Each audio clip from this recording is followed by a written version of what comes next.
পুত্ৰ ভাৰতীয় পিতৃ বাংলাদেশী দুজন ভাই ককায়েকৰ এজন স্বদেশী আৰু এজনক চৰকাৰে সজাইছে বাংলাদেশী পুত্ৰ সন্তান ভাৰতীয় কিন্তু পিতৃ বাংলাদেশী হয় এইটো কিবা সিনেমাৰ কাহিনী বুলি নাভাবিব এই ঘটনা সংঘটিত হৈছে এখন অসম মুলুকৰ ঢেকিয়াজুলি অসম আৰক্ষীয়ে বাংলাদেশী সজাই গ্ৰেপ্তাৰ কৰা ৱাছুদ্দিনৰ জন্ম শোণিতপুৰ জিলাৰ ঢেকিয়াজুলি তেওঁৰ পিতৃ মাতৃৰ জন্ম অসমত লগতে তেওঁৰ পৰিয়ালৰ সকলো সদস্যৰ জন্ম অসমতে তেওঁলোকৰ আছে 1951 71 আৰু 1966 চনৰ নথিপত্ৰ আছে আধাৰ কাৰ্ড আছে পান কাৰ্ড সন্দেহযুক্ত বাংলাদেশী হোৱাৰ বাবে নাই ভোটাৰ কাৰ্ড বৰ্তমান ৱাছুদ্দিনৰ ঠিকনা বাংলাদেশ আজি নেমছুৰ সভাপতি বদৰুল ইছলাম সহ এটি প্ৰতিনিধি দল ঢেকিয়াজুলিৰ প্ৰফেসৰ কলনীত থকা তেওঁৰ ঘৰত উপস্থিত হয় সংবাদ মাধ্যমৰ আগত এই বিষয়ে কি ক'লে শুনক বদৰুল ইছলামে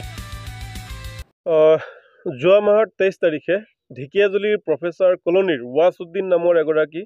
ব্যক্তিক আৰক্ষীয়ে উঠাই লৈ যায় আৰু তাৰে ভিডিঅ' আমি সামাজিক মাধ্যম যোগে আমি দেখিবলৈ পাইছোঁ যে তেওঁ বাংলাদেশত আছে বুলি আমি ফেচবুকৰ জৰিয়তে সামাজিক মাধ্যমৰ জৰিয়তে জানিবলৈ পাৰিছোঁ আজি আমি নেমছুৰ ফালৰ পৰা তেওঁলোকৰ ঘৰলৈ আহিছোঁ আহি আমি জানিব পাৰিছোঁ যে ৱাছুদ্দিন নামৰ ব্যক্তিগৰাকী 3.5 বছৰ তেওঁ ডি ভোটাৰৰ নামত তেওঁ জেল হাজতত খাটিছে আৰু মহামান্য উচ্চতম ন্যায়ালয়ৰ নিৰ্দেশ মতে তেওঁক জামিনত দিয়া হৈছে গতিকে এতিয়া আমি আহি দেখা পাইছোঁ যে যিগৰাকী ৱাছুদ্দিন তেওঁৰ পিতা জয়নালউদ্দিন আৰু জয়নালউদ্দিনৰ পিতা হৈছে দুলামিয়া তো এই যিগৰাকী জয়নালউদ্দিন তেওঁৰ তিনিগৰাকী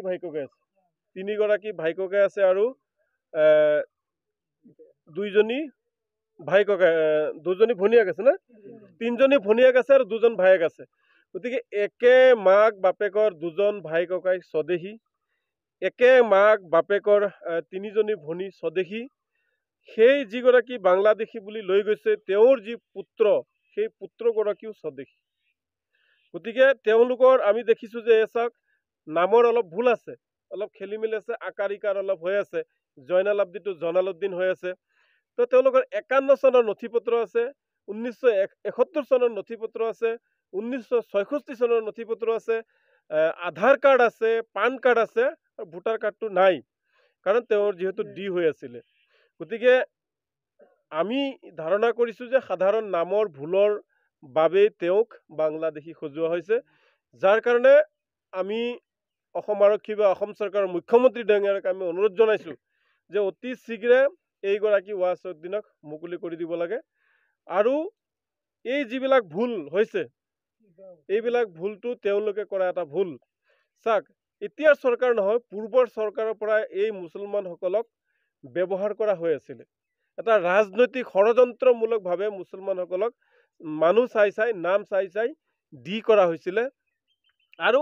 বৰ্তমানৰ যিগৰাকী মুখ্যমন্ত্ৰী হিমন্ত বিশ্ব শৰ্মাৰ নেতৃত্বাধীন চৰকাৰখনে তাৰ সুযোগ লৈছে পূৰ্বতে কৰা সমস্ত ভুলৰ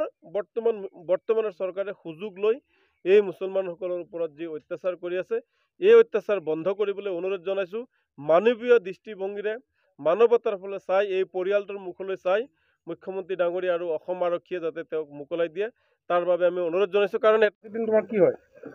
ৱাছুদ্দিন মোৰ দেউতা হয় হয় তোমাৰ নাম নাছিৰুদ্দিন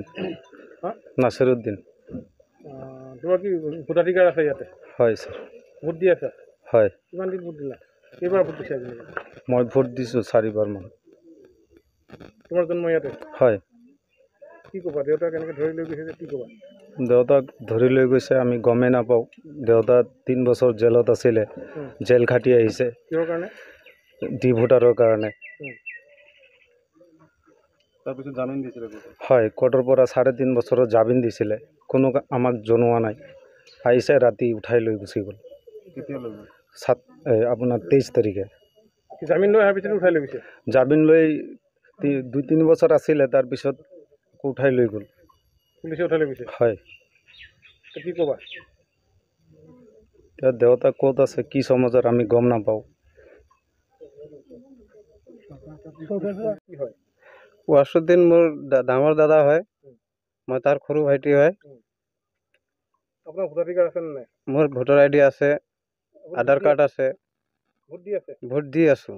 কি নাম আপোনাৰ? মোৰ নাম শামছুদ্দিন। আপোনাৰ জন্ম ক'ত ইয়াতে হৈছিলে? ইয়াতে কেইজন ভাই ককাই আছিলে আপোনালোকৰ? আমাৰ 2টা ভাই ককাই, 3টা বাইদেউ। আৰু আপোনাৰ বাইদেউ কেইগৰাকী ইয়াতে তেওঁলোকে ভোট দি আছেনে? সিহঁতেও ভোট দি আছে চব। কি ক'ব যে যি আপোনালোকৰ দাদাক বা আৰক্ষীয়ে ধৰি লৈ গ'ল, কি ক'ব?